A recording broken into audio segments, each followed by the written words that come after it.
Kako velik je v resnici naš vpliv na okolje? Smo dovolj pozorni nanj?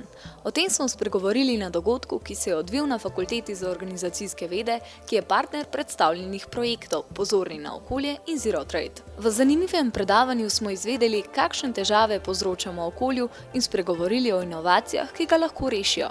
Jaz mislim, da je svet na razpotju in inovacije so tisto, kar nas reši, ampak moramo razumeti, kaj to pomeni.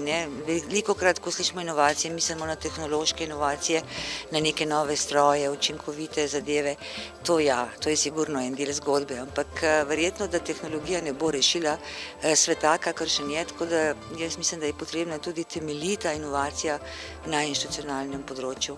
In seveda morda najpomembnejša od vseh inovacij je inovacija našega načina obnašanja. Kako pa k okoljevarstvenemu ravnanju spodbuditi velike korporacije, ki so največje onesnaževalke? Jaz mislim, da je treba dejansko nehati podcenjevati vpliv majhnih organizacij.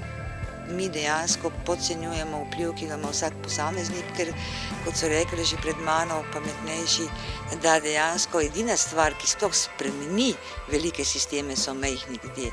Jaz to po domače rečem, če imaš zelo majčken kamenček v čevlju in se odpravljaš na Triglav, ne boš do tja prišel. Premislimo o tem, koliko kilovatnih ur energije sami porabimo na dan in kako bomo skupaj spremenili mišljenje velikih onesnaževalk.